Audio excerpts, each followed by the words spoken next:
De acuerdo, mis hermanos, bueno, entramos entonces en lo que es el objetivo número 3, que es conocer el trasfondo de sus enseñanzas impartidas en el Sermón del Monte. Sermón del Monte, hermanos, realmente es un fundamento primordial de nosotros como cristianos y que debemos tener en todo momento durante nuestro crecimiento espiritual. Primeramente, antes de entrar en el Sermón del Monte, sabemos que, bueno, contextualizando y los mapas que realizamos en la primera clase, estamos entonces desplazándonos de nuestro Señor Jesucristo con los 12. Ahí es donde se hace la elección de los 12 y estamos hablando de que hubo un desplazamiento de Capernaum al Monte de las Bienaventuranzas. ¿Bien? Esto lo contemplamos en la palabra de nuestro Señor en Mateo 10, 1, 4, Marcos 3 del 13 al 18 y Lucas 6 del 12 al 16. Vemos la ubicación geográfica de este Monte de las Bienaventuranzas. También este monte llamado los Cuernos de Atín, que se encontraban a casi 13 kilómetros al sur de Capernaum y a 6 del oeste del lago. Está realmente entre las antiguas ciudades de Capernaum y Genezaret, en la orilla noroeste del mar de Galilea, a solo 3,5 kilómetros de distancia de otro de los sitios de interés para el cristianismo, como Taca, Monte de Arabel, o como lo estábamos diciendo anteriormente, o los Cuernos de Atín. Esos son los nombres que se le dan a este monte de las bienaventuranzas. Para este momento, hermanos, dentro del ministerio de nuestro Señor había una gran crisis, ¿bien? Entre lo que eran las enseñanzas de nuestro Señor Jesucristo y el sistema de tradiciones rabínicas. Jesús traía consigo el verdadero camino que debemos tomar y que era mucho más allá de unas normas, preceptos, ridículos mandamientos que han sido interpretadas y ajustadas a conveniencia de pocos, esas leyes de los hombres. Es por ello que es necesario escoger a 12 discípulos que tendrían la tarea de edificar su reino, asegurando una organización fortalecida y con garantías de mantenerse en el tiempo. Es importante mencionar que nuestro Señor Jesucristo nos enseña que con cada decisión tomaba un tiempo para orar, para poder tener esa guía del Padre. Nos preguntamos la noche de hoy, hermanos, ¿cuántos de nosotros tomamos ese tiempo para pedir dirección en las decisiones de nuestras vidas? Es una reflexión que debemos tener cada uno de nosotros para poder seguir el ejemplo de nuestro Maestro.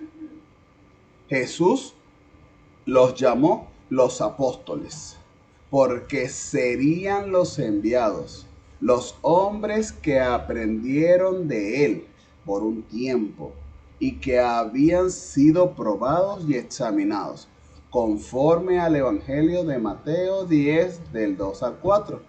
Y lo mencionamos y que menciona los nombres de estos apóstoles: Simón Pedro, Andrés, Jacobo, Juan, Felipe, Bartolomé, que es Natanael, Tomás, Mateo, Jacobo, el hijo de Alfeo, Lebeo o Judas, que por sobrenombre tenía Tadeo, Simón el Cananita y Judas Iscariote. Sabemos que todos estos apóstoles tenían un primer principio. Su primer principio era ser seguidores del Señor, aprender del Señor directamente y que fueron probados y examinados. Eso es lo que hoy en día que en algunas iglesias, que hay unos que ponen los títulos de ser apóstol, ahí es donde eso debemos tener claridad de que los únicos que pueden ser llamados apóstoles son los 12 apóstoles que estuvieron con Jesús en su momento. Y por supuesto, adicional a Pablo. ¿Bien? De resto, ningún otro hombre puede ser llamado apóstol. Eso lo tenemos que tener muy claro, hermanos. Vamos también a lo que es el ser. Una vez escogidos los 12 apóstoles, y lo vemos acá, fueron a lo que es el sermón, a lo que se colocó lo que es el sermón del monte. Vemos esto en la palabra de nuestro Señor en Mateos capítulo 5, 6, 7 y Lucas 6 del 20 al 49. Inmediatamente al escoger los 12 apóstoles, Jesús se pronunció en el sermón del monte con una gran franqueza y autoridad, y que tiene el propósito de plasmar las ideas y principios que son normas disciplinarias que deben caracterizar la vida de aquellos súbditos del reino. Y lo hablamos en presente porque se mantendrá vigente hasta la segunda venida de nuestro Señor Jesucristo. Eso debemos tenerlo claro. Eso es un principio que esto se mantiene todavía vigente. El Sermón del Monte, esta enseñanza tan valiosa, la tenemos vigente en nuestros días y hasta la segunda venida de nuestro Señor, hasta que venga a buscar su pueblo.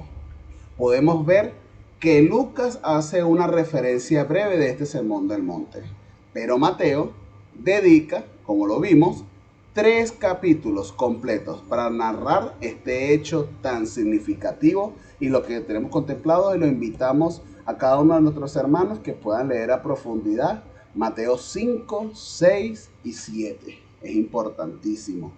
En este momento, hermanos, abordaremos algunas consideraciones generales de este sermón, que mi esposa y yo vimos la necesidad de abordarlo en esta noche, y que por el caminar dentro de sus vidas y dentro de la formación del Centro de Formación Ministerial en nuestra amada iglesia, podrán profundizar, y que es el ADN del nuevo hombre y seguidor del Señor. Vemos, hermanos, que estas bienaventuranzas del Sermón del Monte son principios de carácter y personalidad. Debemos adoptar como cristianos a fin de imitar primeramente a nuestro Señor Jesucristo, expuestas por sus grandes enseñanzas, que denotan su deseo para cada uno de nosotros, poder recibir sus recompensas y poder servirle de manera adecuada, siendo responsables inherentes al compromiso asumido de seguirle y cargar su cruz, donde podemos ver la verdadera transformación de nuestros corazones y nuestro modo de andar a través del Espíritu Santo, y que se denote la presencia de Cristo en nuestras vidas, hermanos, y que pueda ser reflejada a otras personas. Pero nos preguntamos, ¿las recompensas dadas por el Señor en el sermón serán espirituales o materiales? Muchas de las preguntas que se han dado en la actualidad, hermano, es una pregunta bastante controversial, al ver discrepancia entre los evangelios de Lucas y Mateo. Pero si analizamos a profundidad la vida y el ministerio de nuestro Señor, nos dará parte de las respuestas, ya que buscaba como prioridad el enriquecimiento espiritual y la buena relación con el Padre, y que mostró el camino de comunicación hacia Él, a fin de marcar posición clara al respecto. Esto no quiere decir que lo material y el sustento no se veían marcados, pero podemos decir que no era la prioridad, pero sí era necesario proveer y sustentar a través de muchos milagros. Entonces, como cristianos debemos tener claro que las verdaderas recompensas serán las espirituales. Jesús nos enseñó que en el mundo habrá muchas tentaciones, pero debemos librarla acompañados de su Espíritu, que es la verdadera recompensa y que proviene solo de Él. Podemos ver que cada cualidad tiene su recompensa y que todo proviene de nuestro Señor Jesucristo, tanto en el plano espiritual como en el mundo terrenal. Estamos en presencia de un Dios fiel que es eterno y que no cambia a pesar de nuestras transgresiones, pero en su inmenso amor y misericordia mantiene firme su palabra, hermano, con la intención que asumamos con gran responsabilidad el crecimiento espiritual a través de trabajar en estas 8 cualidades, teniendo la certeza que nos dará todo lo necesario para cumplir la voluntad, con su voluntad, para cada uno de nosotros. Podemos entonces, pero debemos ser obedientes, disciplinados para escuchar y asimilar a profundidad lo que nos quiere decir para poder seguirlo e imitarlo. Entrando particularmente en cada cualidad, debemos asumir con gran responsabilidad, podemos mencionar que los pobres de espíritu son aquellas personas que reconocen sus pecados y errores, que son incapaces de librarse por sí solos, donde es necesario la dependencia del Señor en todo. Aunque nos sintamos miserables y totalmente quebrantados, hay un propósito en Cristo Jesús y gloria a Dios por eso. También tenemos los que lloran por las abominaciones del mundo, primeramente por los nuestros y por los demás. Otras de las cualidades expresadas es poder ser mansos, ser humildes, honestos, gentiles y sencillos para con Dios y para con los demás. Otra de las cualidades son las que tienen hambre y sed de justicia, que es buscar la relación correcta con Dios, sujetarse a la voluntad del Padre. Es tener un carácter y personalidad del agrado de Dios, una característica de disposición e intención donde el centro de nuestras vidas es la justicia en el temor al Señor. Son muchas de las cualidades que tiene usted, hermano, que tenemos nosotros que adoptar como cristianos, y que es un camino largo, pero de gran deleite, cuando entregamos nuestras vidas como sacrificios vivos y que podamos ser cambiados y transformados en la perfecta voluntad del Señor. Vemos cómo ser misericordiosos con otros, tener esa compasión de ponerlo y entender la posición del otro, poder sufrir con él por su aflicción o dolor y ayudarlos a salir de ese estado, el poder buscar la purificación de nuestros corazones y librarlos de toda inmundicia moral, sin importar lo que pueda recibir de otras personas, solo expresar ese amor que invadió tu corazón y mi corazón, hermanos. Y no hay otra cosa más que el amor, como lo ha sido nuestro Señor con nosotros. También poder ayudar en la reconciliación de los hombres con nuestro Señor y entre personas, ser llamados a buscar la paz y las buenas relaciones, alejándonos de ser medio de intriga, de creadores de conflicto. También podemos ver lo importante: ser perseguidos por causa de la justicia, ser señalados, expuestos ante los hombres con falsos testimonios, y que se busca la hostilidad como medio de echar abajo la obra del Señor. Pero en nosotros debemos buscar esa paz, hermano, esa reconciliación, ya que es señal que podemos ser atacados de 1000 formas posibles e imposibles para desviarnos del camino. Las bienaventuranzas son el modelo a seguir en pro de ser llamados verdaderos discípulos de Jesús. conocer profundamente a nuestro Señor, buscar tener esa intimidad con quien nos liberó, nos llamó y nos salvó de la muerte. Ser obedientes y disciplinados en todo momento y en particular énfasis en la preparación y en la formación de conocimiento de la sana doctrina y de cómo aplicarla con sabiduría en nuestro caminar, hermanos. No es solo hacerlo de palabras, sino de hecho y testimonio, donde seamos impregnados del amor y de toda la majestuosidad de Cristo Jesús. Gloria a Dios, realmente es una gran bendición, hermanos, poder tener este contexto de lo que realmente significa el Sermón del Monte, y que la noche de hoy, aunque esto no aparece en la guía como tal, pero sí queríamos profundizar un poco porque es un aspecto fundamental dentro de nuestro caminar y nuestro crecimiento, hermanos. Entonces, en ese sentido, y no sé cuántos de los hermanos pudieron ver la prédica de ayer del hermano Luis Blanco, donde dice que la conciencia tenemos que mantenerlas limpias, donde hace una ilustración, donde algunas personas haciendo una ilustración de que unos amigos querían echarle una cerveza encima, alguna bebida de estas, y agarró y le dijo, mi conciencia puede echármela encima todo lo que quiera, y mi chaqueta puede estar sucia, pero mi conciencia se mantendrá limpia.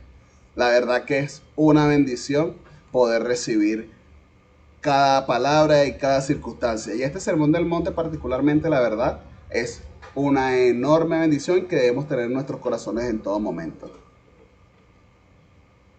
Gloria a Dios, hermana Rosaura. Sí, excelente prédica la de ayer en la iglesia. La verdad que cada palabra es una gran bendición, y poder congregarnos todo el tiempo que sea posible es importantísimo para nuestro crecimiento y edificación. Bueno, Hermano, dígame. hermano, no, con respecto a lo que usted acaba de decir ahorita, puedo entender que cuando en esa parte de la palabra, la parte externa e interna del ser humano, cuando habla de su chaqueta, llegó con una chaqueta limpia y se puede retirar con la chaqueta sucia, pero que su conciencia nunca será tocada. O sea, parte interna y externa del ser humano. Gloria a Dios, exactamente. Eso, la ilustración quiere decir eso, exacto. El mundo nos podrá atacar de mil maneras, de mil formas. Y nos podrán intentar ensuciar de todas las maneras habidas y por haber. Pero realmente nosotros tenemos que siempre tener los ojos puestos en nuestro Señor Jesucristo y mantener esa conciencia lo más limpia, lo más santo y lo más purificado posible, buscando siempre lo que es el propósito del Señor que tiene con cada uno de nosotros. Eso es lo principal y lo que debemos tener en todo momento.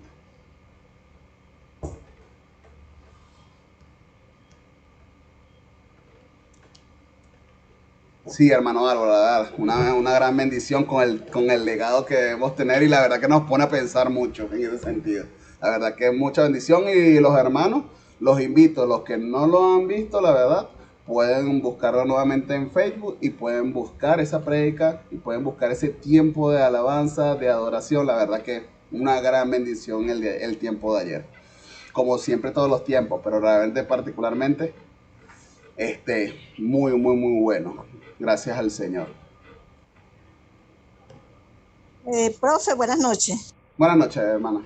Eh, yo cuando llegué de la iglesia, yo no me pude callar. Yo le di el testimonio, el que usted acaba de hablar de la camisa.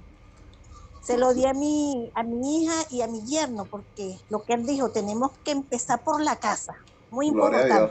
importante. Y como ellos viven conmigo, mira, les dije, ¿les puedo dar un testimonio? Claro, mamá, sí. Y yo le dije, la conciencia, mantener nuestra conciencia limpia, ¿verdad? No importa que te ensucien la camisa. Dijo, mami, sí, excelente. De verdad que la enseñanza estuvo excelente. Muy buena. Gloria a Dios, hermana. Gracias por ese aporte, gracias también por ese aporte, hermano Álvaro y hermana Daniela. Bueno, continuamos con el objetivo número 3. Y entonces ya en este proceso, después que dio esa hermosa palabra a nuestro Señor Jesucristo, a los apóstoles, Bueno, de regreso de nuevamente del monte de bienaventuranza a Capernaum. Lo cual podemos ver que en este regreso, podemos ver en su segundo viaje por la provincia de Galilea, y lo vemos como en Lucas 8 del 1 al 3, bien, nos dice que Jesús siguió su obra ministerial de anunciar las buenas nuevas a la mayor cantidad de personas que pudiera, y donde los discípulos seguirían ese proceso de aprendizaje de la mano del maestro, que es importante y es necesario, ¿sí? Alguno de nuestros hermanos que pueda leer Lucas 8 del 1 al 3, no sé si lo pueden leer desde la lámina. Amén, hermano. Gracias, gloria a Dios. Aconteció después que Jesús iba por todas las ciudades y aldeas, predicando y anunciando el evangelio del reino de Dios, y los 12 con él, y algunas mujeres que habían sido sanadas de espíritus malos y de enfermedades. María, que se llamaba Magdalena, de la que habían salido 7 demonios. Juana, mujer de Chuza, intendente de Herodes, y Susana, y otras muchas que le servían de sus bienes. Gloria a Dios, amén, hermana. Gracias por esa lectura. Lo cual vemos como nuestro Señor estaba siempre estaba con sus discípulos. Siempre habían una cantidad de mujeres que se mantenían escuchando de la palabra, conociendo y aprendiendo también de la palabra, que también pudieron haber sido llamadas apóstoles en su momento, porque estaban dentro de este proceso de aprendizaje, dentro de esta formación y de todas las enseñanzas que tenían los discípulos. Estaban ahí, eran unos discípulos del Señor también. Podemos ver en este espacio y como lo dice y lo está diciendo mi esposa en este momento, las amigas de Jesús, como lo dice la iglesia, las amigas de Jesús, correcto. Entonces podemos ver en este momento, en este recorrido, en este viaje, en el segundo viaje de la provincia, por la provincia de Galilea, podemos ver algunos hechos y acontecimientos importantes. Podemos ver la sanación del siervo del centurión, cómo se resucita el hijo de Naín, denunciar la maldad en Corazín, Betsaida y Capernaum, para luego abrir los brazos a los necesitados. Y donde dice la palabra, venid a mí todos los que estén trabajados y cargados, y yo os haré descansar. También vemos lo que fue la mujer que ungió los pies de Jesús, que eso lo sabemos y lo vimos con mi esposa, donde estaba también profundizando al respecto durante este recorrido. Podemos ver, y aquí es importante, ya estamos en Capernaum, donde vemos la importancia de la ciudad de Capernaum. Lo vemos en Mateo 8:5 y Lucas 7:1. Mateo 8:5, donde nos dice la palabra de nuestro Señor: entrando Jesús en Capernaum, vino a él un centurión rogándole. ¿Ven? En ese pues ya es para dar constancia de que efectivamente ya estaba entrando en la ciudad. Y en Lucas 7:1, después que hubo terminado todas sus palabras al pueblo que le oía, entró a Capernaum, dando constancia de esa situación. En la ciudad de Capernaum era el centro de operaciones estratégicas del ministerio de nuestro Señor Jesucristo, ciudad entre Damasco y Jerusalén, de Egipto al mar Mediterráneo. Era un punto de mucho tránsito, donde muchos viajeros descansaban en esta ciudad. El Señor podía interactuar y dar parte de sus lecciones a personas de muchas naciones, de todas clases sociales, fomentando la investigación del cumplimiento de las profecías, y vemos cómo muchos testificaban de la obra del Señor, y entre ellos la sanación del hijo del noble, que lo tenemos el hijo del noble es del hijo de Naín. Entonces, en este aspecto vemos la importancia de esta ciudad y cómo se posicionaba con el gran tráfico de personas, tránsito. La verdad, el tránsito de personas era mucha, el comercio era muy grande que se manejaba, no en esta ciudad por supuesto, pero dentro de ella, entre ellas había demasiado tránsito de personas y que el Señor aprovechó o quería que las circunstancias eran así mismo para poder colocar su centro de operaciones y poder llevar la palabra a la mayor cantidad de personas posible. Recordemos que para ese tiempo no habían redes sociales, no había equipos tecnológicos, todo era, la palabra era de boca en boca, era la palabra hablada para ese entonces y era el impacto que tenía en este momento el Señor Jesucristo en este ministerio. Vemos también aquí lo que fue la sanidad del siervo del centurión y vemos eso en la palabra de nuestro Señor en Mateos 8 del 5 al 13 y Lucas 7 del 2 al 10. Ya este centurión tenía conocimiento del milagro realizado por Jesús con anterioridad de resucitar al hijo del noble. Y eso lo vemos en la palabra de nuestro Señor en Juan 4, del 47 al 53. Por lo cual, a saber que Jesús estaba cerca, envió a sus intercesores para dar a conocer su aflicción. Reconociendo el poder del Maestro y a pesar de ser un oficial romano, un pagano, pero pudo demostrar una fe que muchos judíos no tenían y que no reconocían. La verdad que es una gran bendición y poder ver cómo una persona extranjera pudo tener una fe grande para decir que solo bastaba una palabra del Señor para que se hiciera lo que él creía. La verdad que es una maravillosa esta bendición y los invito en cualquier momento a poder leer de esta palabra. Vemos también lo que fueron en la tercera gira por la provincia de Galilea y es un punto importante y lo acabamos de notar hace poco. La importancia de la mujer al servicio de nuestro Señor. Vemos eso, lo leímos anteriormente en la palabra de Lucas 8 del 1 al 3. Bien, aquí hay un aspecto de gran controversia en comparación de las enseñanzas y modelajes de nuestro Señor Jesucristo con respecto a los principios culturales de Israel, de los judíos y demás naciones de la época. Y es el papel de la mujer. Esto lo podemos respaldar en los 4 evangelios, hermanos. Y donde se ve cómo nuestro Señor le da importancia a ellas. Cómo Jesús las entiende, charla con ellas, las sana, las incorpora al grupo de seguidores y le da ese protagonismo. ¿Qué tipo de protagonismo? Podemos ver y lo vamos a ver mucho más adelante. Bueno, pero los conocedores que ya podemos ver cómo estas mujeres fueron las primeras en verlo resucitado.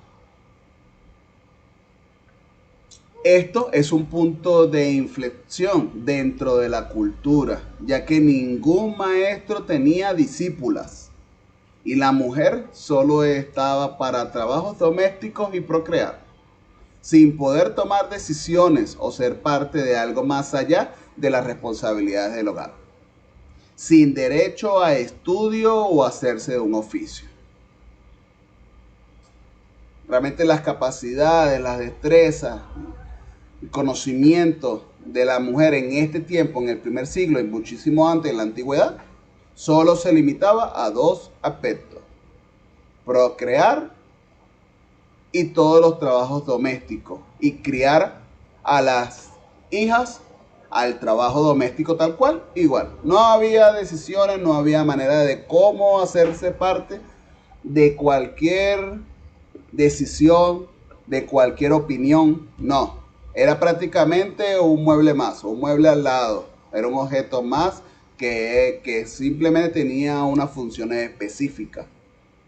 Pero nuestro Señor Jesucristo quebró toda esa costumbre, esa tradición, y comenzó a ser parte de su ministerio a las mujeres y darle ese protagonismo y esa importancia. Gloria a Dios, la verdad que es una gran bendición.